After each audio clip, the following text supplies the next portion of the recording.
खातून जो सड़क पर आने की जल्दी में थी, उसने चूर की तरफ तवज्जो न दी और चूर ने उसे बोसा दिया, लेकिन उससे पहले कि खातून कोई रद्दामल जाहिर करती चूर उसका बैग ले गया। औरत ने चोर को देखने के लिए अपना निकाब फाड़ दिया, लेकिन चोर ने उसे दोबारा चूमा। ये सब करने के बाद चोर तेजी से भागा और इस वक्त खातून का बॉयफ्रेंड फूल लेकर ऊपर आया, लेकिन जब उसने औरत की लिपस्टिक अपने होंठों पर देखी तो वो फौरन नीचे गिर गया। औरत सर्फ समझाना चाहती थी, लेकिन मर्द ने उसे बराह रास्त उसके साथ ताल्लुक तोड़ने का मौका नहीं दिया। इसलिए जब उस शख्स ने चूर को छोड़ दिया तो उसने औरत का परस नीचे फेंक दिया। उसने अपने सामने परस उठाया तो देखा कि वो अंदर से खाली है, और जब उसने देखा कि औरत ने चूर को सिखाने के लिए ऊपर जाने का फैसला किया तो वो छत पर आया और देखा कि चूर अभी तक नहीं निकला, तो उसने अपना फोन निकाला और चूर से कहा कि उसने पुलिस को बुलाया है, लेकिन उसे उम्मीद नहीं थी कि चोर उसका फोन उठाकर फेंक देगा। ट्रिक है। ये देखकर उसने चूर से सवाल किया कि उसे अपने साथ ऐसा क्यों करना पड़ा। तुम्हारी वजह से मेरी जिंदगी बर्बाद हो गई है। मेरी और मेरा बॉयफ्रेंड शादी करने वाले हैं। इसके पास पैसे और एक बड़ा फ्लैट है। मैं इतनी अच्छी हालत कहां ढूंढूं? यह सुनकर चोर को अचानक कुछ ख्याल आया। जवाब मिलने के बाद चोर ने मर्द का असल चेहरा देखने में औरत की मदद करने का फैसला किया। उसके बाद चोर ने औरत से कहा कि वो औरत को मर्द का असली चेहरा देखने में मदद करे। फिर उसने औरत को बाड़ की तरफ खींचा और फिर औरत के लिए रस्सी बांध दी, और फिर वो मर्द की बालकोनी पर घर गए।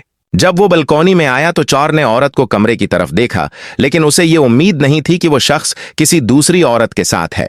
ये जानकर कि औरत गुस्से में है, उसने शीशे पर दस्तक दी और खुशकस्मती से चूर ने रद्दामल जाहिर करते हुए औरत को छिपने के लिए खींच लिया, और वो तकरीबन मर्द को मिल ही गया। इंतजार गाह में मौजूद दो अफराद ने चूर को छोड़ दिया।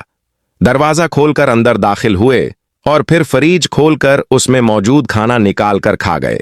औरत को उसके रवैये की समझ नहीं आई, लेकिन चूर ने उसे बताया कि आपके बॉयफ्रेंड ने अभी आपको छोड़ दिया है, और फिर वो दूसरी औरत के साथ मिल गया, और अब आप नफसियाती दबाव के बगैर उससे बदला ले सकते हैं। औरत ने बात सुनी और बोतल ऊपर फेंक दी।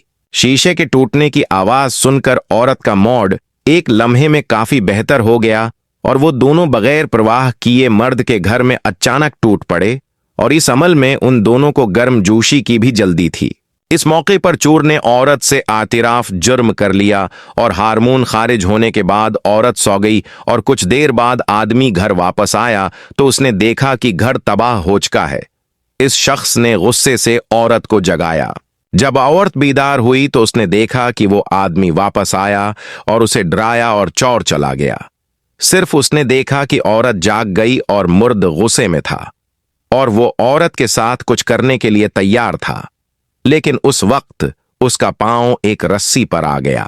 इससे पहले कि चोर अगली हरकत करता, पुलिस घिस गई। इस आदमी ने पुलिस को देखा और कहा कि वो चोर है। पुलिस ने सुन लिया और चोर को छोड़ दिया। गैर मुतवक्का तौर पर चोर अंदर आया और कहा कि यह आदमी चोर है। पुलिस ने उससे पूछा कि क्या उसके पास कोई सबूत है। चोर ने सुनकर इस शख्स के घर का सूफा मोड़ दिया और औरतों के बहुत से थीले उलट दिए। इस शख्स ने जल्दी में पुलिस को बताया कि वो नहीं जानता कि ये थीले कहां से आए हैं।